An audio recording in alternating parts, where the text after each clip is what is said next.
మీ జాతకం ఎలా ఉంటుందో తెలుసుకోండి. వెంటనే జేకేఆర్ గురుగారి అపాయింట్మెంట్ తీసుకోండి. గురుగారు నమస్కారం అండి. ఓం శ్రీ మహాగణాధిపతయే నమః. గురుగారు నాకు ఒక సందేహం. మనకి అంటే చాలా మంది అంటూ ఉంటారు, ఇప్పుడు అది విన్నాను నేను, ఏంటంటే ఇంట్లోనూ పూజ చేసుకుంటాం కదా, ఇంట్లోనూ దేవుళ్ళు ఉంటారు. మరి అలాంటప్పుడు ప్రత్యేకంగా గుడికి వెళ్ళి గుడిలో దేవుడు ఆరాధన అనేది ఇంపార్టెంట్, అసలు అవసరమా, ఎందుకు అదే రోజు మీరు ఇంట్లో చక్కగా పూజ చేసుకోవచ్చు కదా అని అంటారు. నాకు తెలియాల్సిన విషయం ఏంటంటే, మనకి ఇంట్లో పూజ చేసుకోవడానికి ఇంకా గుళ్ళో దేవుడి దగ్గరికి వెళ్ళి అక్కడ పూజ చేసుకోవడానికి తేడా ఏంటి, అసలు గుడి నిర్మాణం వెనుక మనకి రహస్యాలు ఏంటి, దానివల్ల మనకు ప్రయోజనాలు ఏంటి అంటారు? గుళ్ళోకి వెళ్ళినా కానీ అక్కడికి వెళ్ళి దేవుడిని పూజించినా కానీ మనకి ఎలాంటి ప్రయోజనాలు కలుగుతాయి అంటారు? దీంతో పాటుగా ఏ దేశంలోనూ కూడా ఇంత దేవతారాధన లేదు. అవును, మన దేశానికి ఎందుకు గురుగారు? అంటే మనం ఇప్పుడు మన సౌత్ లో కానీ లేదంటే ఇండియాలో కానీ దేవతారాధన చాలా ఎక్కువగా ఉంటుంది, వేరే ఇతర దేశాలతో పోలిస్తే.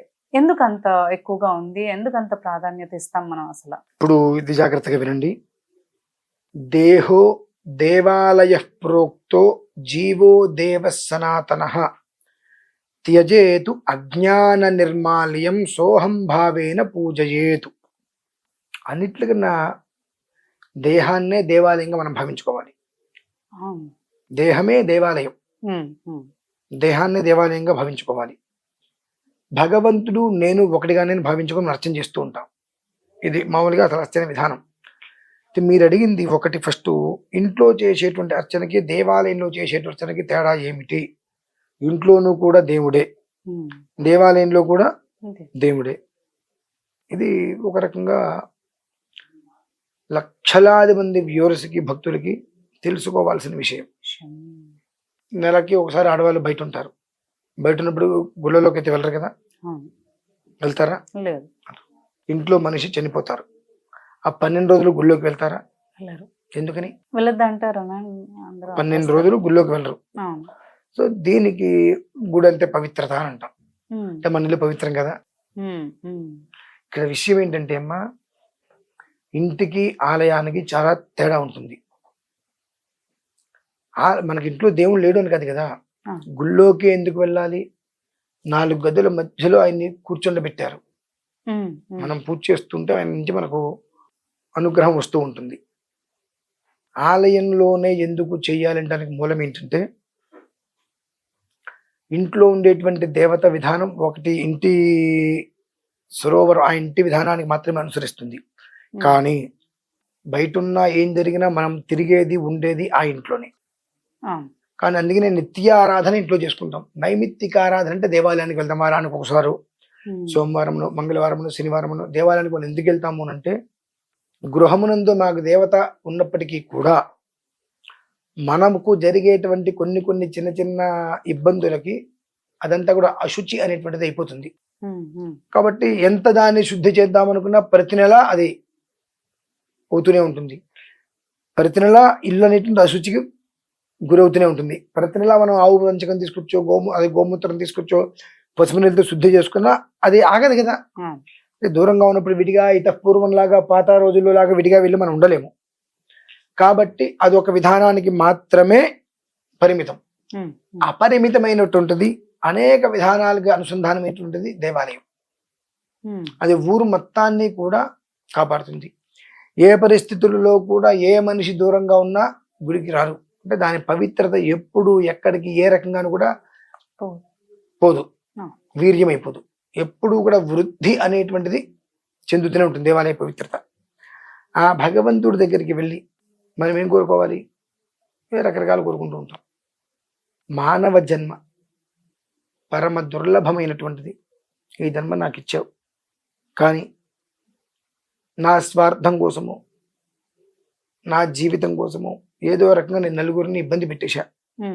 భగవంతుడా, ఇకపై నా నుంచి ఎవరు ఇబ్బంది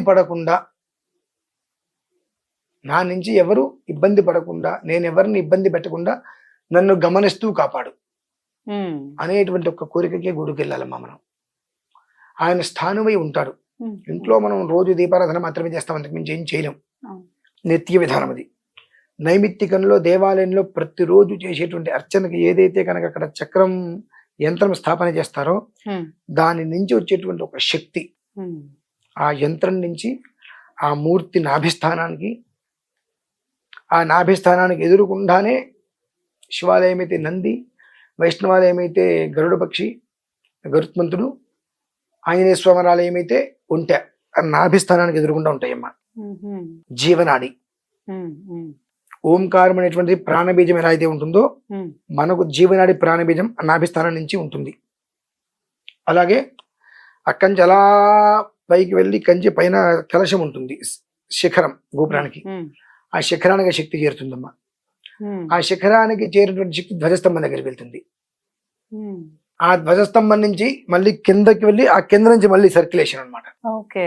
ఉమ్, ఉమ్, ఉమ్, ఆ మంత్రం చెబుతున్నప్పుడు దేవాలయంలో ఉమ్, ఆ శబ్ద తరంగాలు ఓం నమో వ్రాతపతయే నమో గణపతయే నమ ప్రమథపతయే నమస్తే అస్తు లంబోదరాయ ఏకదంతాయ విఘ్న వినాశనే శివసుతాయ శ్రీవరదమూర్తయే నమో నమః.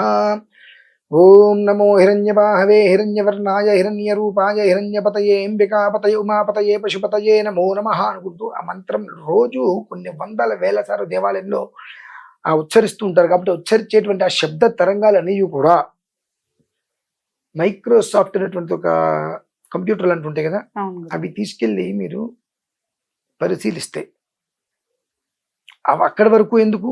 ఉమ్, ఓం నమస్తే అస్తు భగవన్ విశ్వేశ్వరాయ మహాదేవాదిత్ర్యంబకాయ త్రిపురాంతకాయ త్రికాగ్ని కాలాజ కాలాగ్ని రుద్రాజ నీలకంఠాయ మృత్యుంజయాజ సర్వేశ్వరాజ సదాశివాజ శ్రీమన్మహా దేవాయ నమః అనేటువంటిది తృతీయ సవరణలో చెప్పినప్పుడు ఉమ్, మైక్రోస్కోప్తో మీరు చూసినట్లయితే ఆ శబ్ద తరంగాలు ఈ 100 నుంచి 5.5-7 అంగుళాలు ఇంచుమించుగా అవి మనకు పిడుగుపడ్డప్పుడు రకరకాలుగా వస్తుంటాయి చూసారు, అట్లా కరెంట్ షాక్ వచ్చినప్పుడు ఇట్లా రకరకాలుగా చూపిస్తుంటుంది.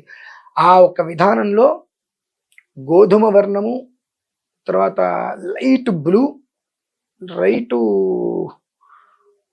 రోజు పింక్, ఉమ్, ఉమ్, ఒక రకమైన కాషాయం అది పింక్, ఉమ్, ఉమ్, ఈ 3 కలర్లు కలిసి అందులో నలుపు మిక్స్ అయ్యి తెలుపు రంగు వైబ్రేషన్ మీద ఆ శబ్ద తరంగాలు కనిపిస్తాయి మా మీకు. ఉమ్, ఉమ్. 7 అంగుళాల మేరకు అది తిరుగుతూ ఉంటుంది. అది టచ్ చేస్తే షాక్ ఇస్తుంది చేతికి. ఆ శబ్దం అనేటువంటిది అనునిత్యం దేవాలయంలో జరుగుతుంటుంది కాబట్టి కొన్ని వేల లక్షల సార్లు మంత్రోచ్చారణ అదంతయు కూడా ఒక శక్తిగా మారి ఆ శక్తి మొత్తాన్ని కూడా ఒక స్థితిలో అటు జీవధ్వజానికి అంటే ధ్వజస్తంభానికి, మూర్తి దగ్గర అంటే స్వామివారి దగ్గర, శిఖరానికి ఉమ్, మూడిట్లకి కూడా ట్రయాంగిల్గా ఉంటూ 8 రకాల విధానాల్లో ఆలయాన్ని కాపాడుతూ ఉంటుంది. ఆలయంలో ఎవరైతే వస్తారో కొంతమందికి తెలియకుండా ఒక రకమైన వైబ్రేషన్ వస్తుంది అడుగు పెట్టగానే లోపలికి. ఎప్పుడో ఏదో ఒక రకమైన ఆనందం, ఏదో పోయినట్టుగా రోమాలు నిక్కబరుచుకుంటుంటాయి. అదే అక్కడ అంతరార్థం.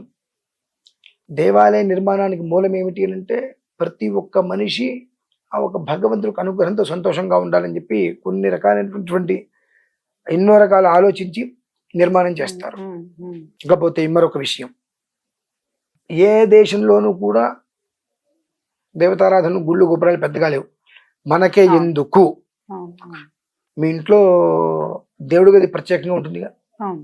వాళ్ళ ఇంట్లో దేవుడికి ప్రత్యేకంగా అంటే మనకు సంబంధించినంత వరకు ప్రతి ఇంట్లోనూ కూడా bedroom, master bedroom, children's bedroom, guest bedroom, వంటగది, డైనింగ్ హాలు. డైనింగ్ హాల్ అంటే భోజనం చేసేటువంటిది, ఉమ్, డైనింగ్ టేబుల్ అంటే అదే కదమ్మా. అవును, ఆ డైనింగ్ హాలు మరి అందరూ వస్తే కూర్చోడానికి హాల్ ఒకటి విడిగా. అవును.